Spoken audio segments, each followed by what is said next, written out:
The Akufo-Addo administration refused to listen to calls to include assembly members and traditional leaders in public education about the disease, in distribution of COVID relief items, and in contact tracing and surveillance.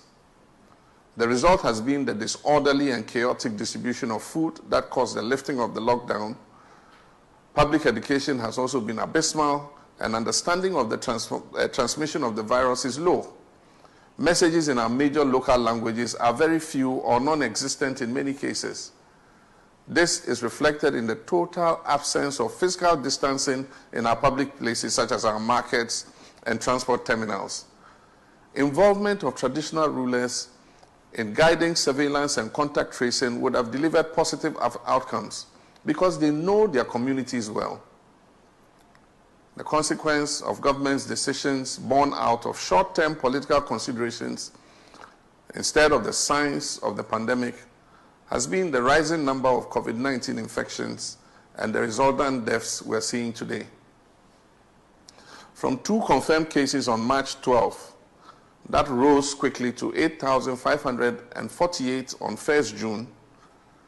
Today, 17 days later, we have 12,590 confirmed cases and 66 deaths.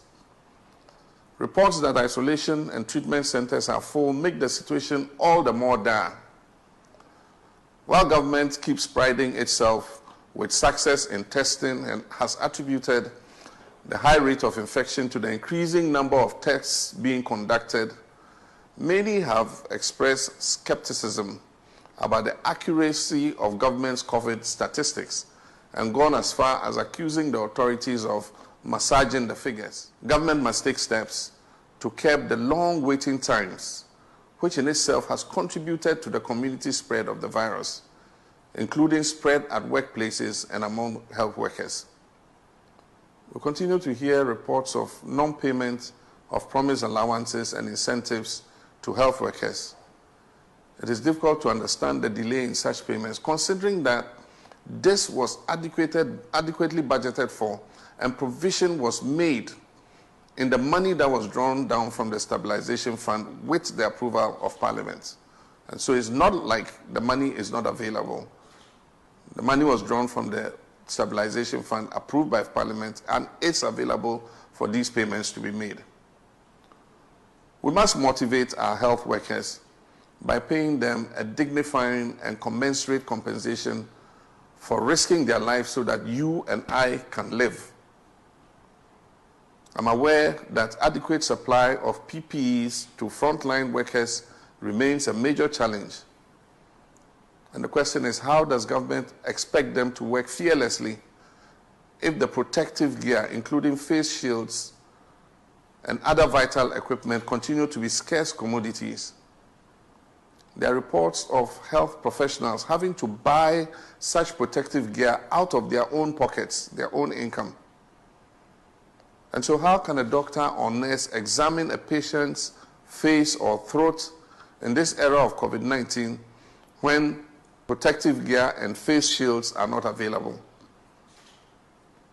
I call on government to expeditiously provide adequate and fit-for-purpose PPEs to health workers, to facilitate healthcare delivery, and to protect them from being infected. The NDC party I lead has demonstrated over and over again that it does not talk, it delivers. We are guided by deeds and action and not talk. In our period in office, at all times during the Fourth Republic, we have delivered state-of-the-art regional hospitals, district hospitals, polyclinics, health centers, and CHIPS compounds. And evidence of our delivery abound all over the country. If given the opportunity again by the grace of God and the will of the Ghanaian people, we will continue our aggressive rollout of social infrastructure, making sure that every region has a modern regional hospital and each district has a modern hospital facility, depending on the demographic and population of its catchment area. I'll ensure that all our citizens have easy access to quality and efficient health care anywhere in our country.